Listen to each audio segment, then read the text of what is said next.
Hello, sacred beings of light and dark. Welcome back for week 2 of Solstice Echoes, where I want to focus in on my original intention for this project. And I'm going to read what I said, which is sensing our sacred connections within the balance of darkness and light. So in a sense, I've created this intention for this movement from solstice to solstice to solstice. But it's also a good time for you to create an intention in your life surrounding this. What do you want to bring into life now, at this time? And astrologically, that is supported. But today I want to focus in on connections. Perhaps how we make connections, or how we perceive connections as full of value within our lives, or maybe they're superficial connections. For instance, I was on Facebook for many years, and about 4 years ago I decided not to be on Facebook anymore. My experience of Facebook was not of connection, but of being fed information before I was even deciding whether I wanted that information presented to me. I found that it dragged on my energy and pulled at it in a way that didn't feel good to me. There were other aspects, of course, of Facebook that promote people being able to say anything they want, but not necessarily with kindness. So those are a couple of reasons why I chose to not to be on Facebook and do not feel like Facebook is a connective environment. So what does make a connective environment? For me, it starts in being in nature and connecting with the natural world and noticing the things that are occurring in that natural world.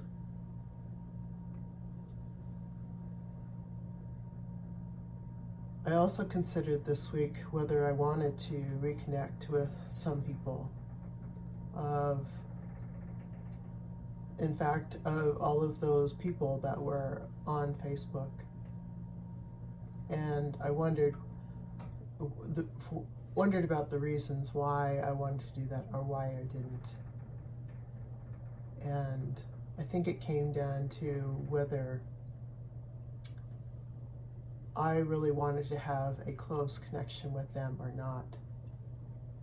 I'm one that isn't particularly appreciative of acquaintances or slight connections. I prefer deep connections and conversation that are reflective in nature. And that's part of the reason I do this solstice echoes, these types of projects. I really want to encourage those connections that I value. So I use that intention as in painting this week. My intention precisely for this painting was sacred connection between light and darkness. And I wanted to explore what value light and darkness has in our connections. There are some schools of thought that want to always be positive and light and loving, and they don't want to be in that shadow aspect. But I find that the shadow aspect is really a valuable piece in the dimensions of our connections and in our growth.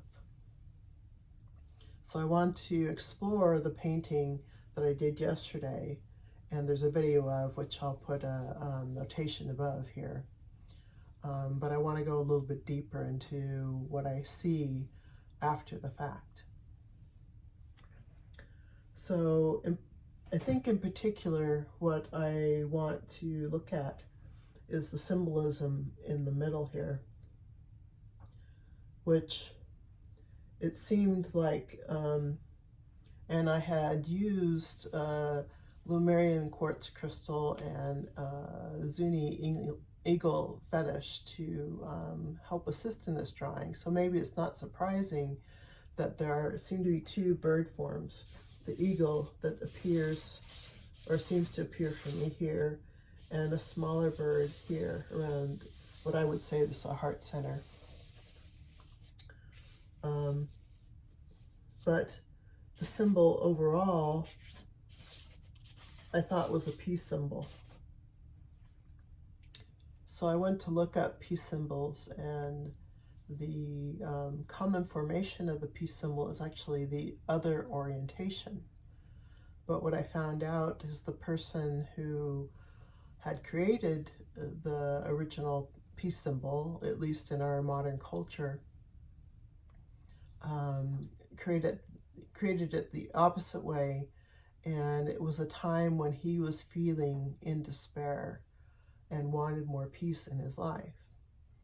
Well, the emotion of him must have come through because the traditional or maybe legendary rune type interpretation of the piece of this symbol upside down is of more of despair, whereas in this orientation is more of peace and growth.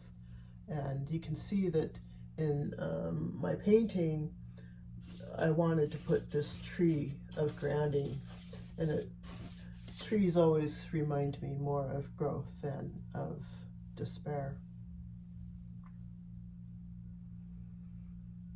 The other things that I see in the drawing is you might see a couple of eyes and a nose poking through in the back, which might mean there's another shadow aspect poking through. I'm not quite sure if it's a raccoon or a bear or even a lion seems to appear through there.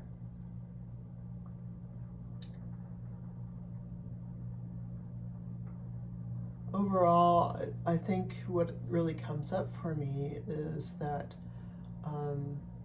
the two, light and darkness, within our connections needs to be there to assist in providing diversity, in providing more than just the same old, same old.